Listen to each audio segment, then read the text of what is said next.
Hi, good evening. This is Vikas before you. आप देख रहे हैं एक्सपोर्ट इंग्लिश। आप सबका आज के सेशन में स्वागत है और आज का सेशन प्रोनाउंसिएशन का सेशन है। यानी आज हम सीखने वाले हैं कि कैसे शब्दों को प्रोनाउंसिएट किया जाता है। सबसे महत्वपूर्ण बात कि प्रोनाउंसिएशन की उपयोगिता क्या है। तो आप एक बात जान लीजिए, अगर आप चाहते हैं कि आपकी अंग्रेजी इंप्रेसिव हो, आप चाहते हैं कि आपकी इंग्लिश इफेक्टिव हो, लोग आपको रिकॉग्नाइज करें, लोग आपको माइंड करें, आपकी बातों को सुने, तो आपको अपनी भाषा लैंग्वेज को इंप्रेसिव बनाना पड़ता है। और भाषा यानी लैंग्वेज को इंप्रेसिव बनाने का एक ही मात्र तरीका है कि आपका प्रोनाउंसिएशन एक तो क्लियर होना चाहिए और दूसरी बात की इंप्रेसिव होना चाहिए। आपका जो तरीका होता है, जिस तरीका से आप शब्दों को प्रोनाउंसिएट करते हैं, वो सही होना चाहिए। तो आज हम इसी के इर्द गिर्द चर्चा करने वाले हैं। हालांकि एक ही क्लास में सारी चीजों पर तो चर्चा किया नहीं जा सकता है, तो आज इस क्लास में मैं एक पॉइंट पर चर्चा करने वाला हूं। एक ऐसा ट्रिक बताऊंगा, एक ऐसा टेक्निक बताऊंगा जिसके माध्यम से कई सारे शब्दों के, कई सौ शब्दों के जो प्रोनाउंसिएशन है वो आप सुधार सकते हैं। और आप जब भी बोलेंगे उन शब्दों को तो आपकी भाषा जो है काफी इंप्रेसिव लगेगी। तो दोस्तों, बिना समय बर्बाद किए हुए चलते हैं और आज के सेशन को शुरू करते हैं। आज के सेशन को समझने के लिए सबसे महत्वपूर्ण चीज है वो है कि आपको साउंड को समझना है। अगर आप साउंड को नहीं समझेंगे, साउंड के टाइप को नहीं समझेंगे, तो आज का सेशन नहीं समझ पाएंगे। हालांकि अलग अलग प्रकार के विद्वानों ने अलग अलग तरीकों से साउंड को अलग अलग भागों में बांटा है, लेकिन आज हम जिस साउंड के डिवीजन की बात करने जा रहे हैं, इसमें साउंड को सिर्फ दो भागों में बांटा गया है और वो है वॉइस्ड साउंड और वॉइसलेस साउंड।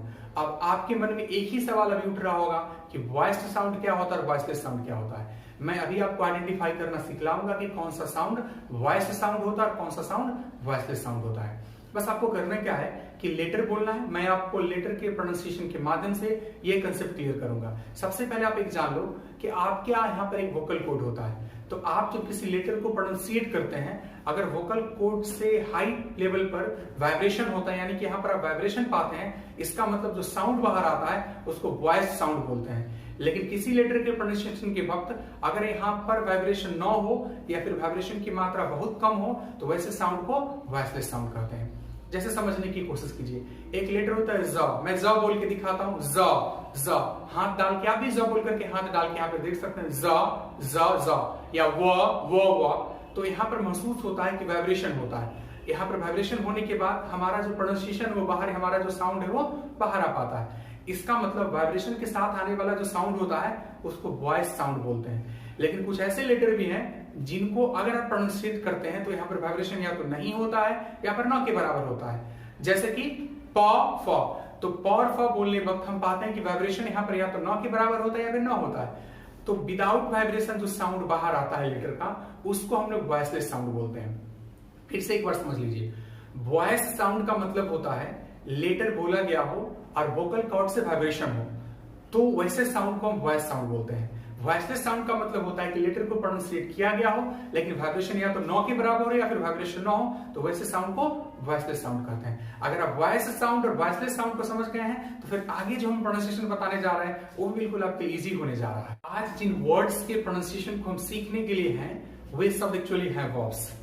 तो वर्ब्स के प्रोनाउंसिएशन को मैं आपको सिखलाऊंगा। खास करके वर्ब्स के अनेकों वर्ब्स हैं जिसके आप पास्ट फॉर्म में जाते हैं तो आप पाते हैं कि ईडी लग जाता है, उसके अंत में ई और डी लग जाता है। तो आज इस सेशन में हम सीखने वाले हैं वैसे वर्ब्स जिनके पास्ट फॉर्म में ईडी लगा रहता है, उनका प्रोनाउंसिएशन कैसे होता है। तो सबसे पहले जान लीजिए, वैसे वर्ब्स के प्रोनाउंसिएशन करने का तीन तरीका है, मतलब उनको तीन कैटेगरी में बांटा गया है। तो एक एक करके प्रत्येक कैटेगरी को मैं आपको बताऊंगा कि कैसे उन शब्दों के प्रोनाउंसिएशन को आप करें ताकि आप उन शब्दों को सही रूप से उच्चारित कर सके। तो चलिए सबसे पहले कैटेगरी को देखते हैं।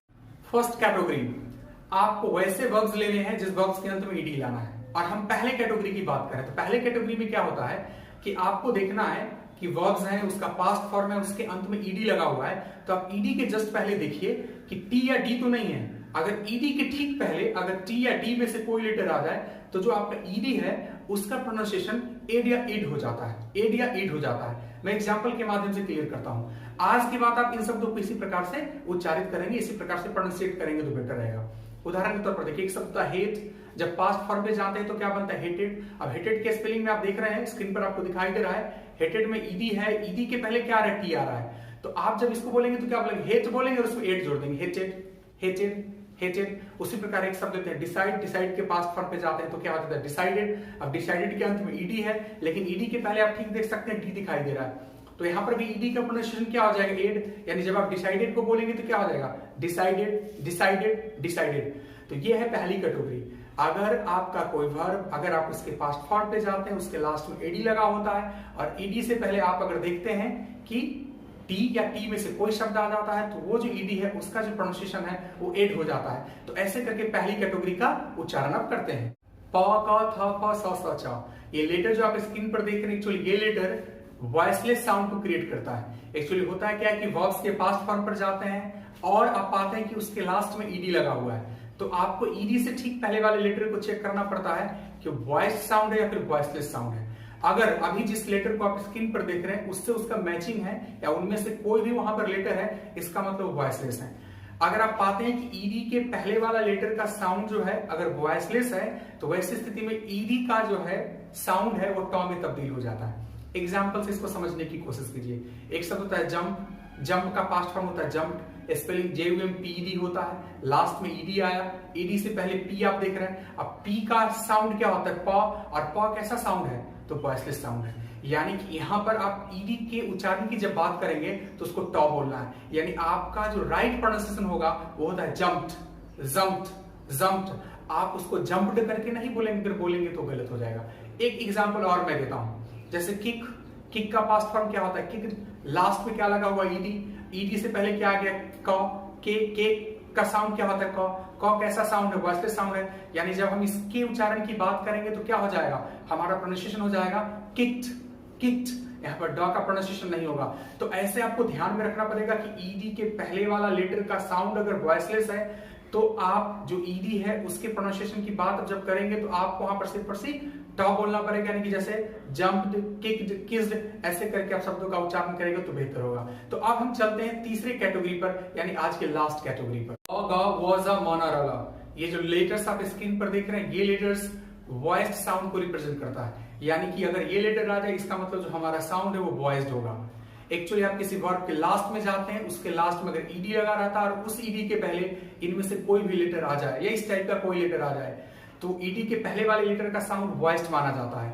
अब एक्चुअली मैं आपको बताना चाहता हूं कि वॉइस्ड साउंड के बाद अगर ईडी आ जाए, वॉइस्ड साउंड के बाद अगर ईडी आ जाए तो प्रोनाउंसिएशन क्या हो जाएगा, तो प्रोनाउंसिएशन में आपको ड को बोलना पड़ता है। एग्जांपल से समझिए, एक शब्द होता है बिग, बिग का पास्ट फॉर्म होता है बिग्ड। अब यहाँ पर आपको बेग्ड बोलना पड़ता है, डॉ बोलना पड़ता है। एक्चुअली होता है क्या है, ईडी के पहले आप देख रहे हैं आपको जी दिखाई दे रहा है, तो जी की वजह से जी यानी कि गौ साउंड को रिप्रेजेंट करता है, तो गौ साउंड होने की वजह से जो कि वॉइस साउंड है आपको डॉ बोलना पड़ता है। एक और एग्जांपल से देख लीजिए आप, किल, किल के पास्ट फॉर्म पे जाते हैं तो क्या हो जाता है किल्ड। आप क्या देख रहे हैं यहाँ पर कि ईडी के पहले लॉ आ रहा है, एल आ रहा है, एल का साउंड क्या होता है लॉ, लॉ कैसा साउंड है वॉइस साउंड है। इससे एक बात तो स्पष्ट है कि यहाँ पर जब भी आप इस शब्द का उच्चारण करेंगे, आप इस शब्द के प्रोनाउंसिएशन पे जाएंगे तो आपका प्रोनाउंसिएशन क्या हो जाएगा, किल्ड हो जाएगा। तो इसी तरह से तीन कैटेगरी में वैसे वर्ब्स को बांटा गया है जिसके पास्ट फॉर्म ईडी रहता है। तो ईडी के आने वाले, ईडी के पहले आने वाले लेटर को देख करके आप उन वर्ब्स के प्रोनाउंसिएशन को डिसाइड करते हैं। फिर से मैं इन सारे कंसेप्ट को रिपीट कर देता हूं ताकि आप अच्छे से इसको समझें और आप हमेशा के लिए इसको याद रखें।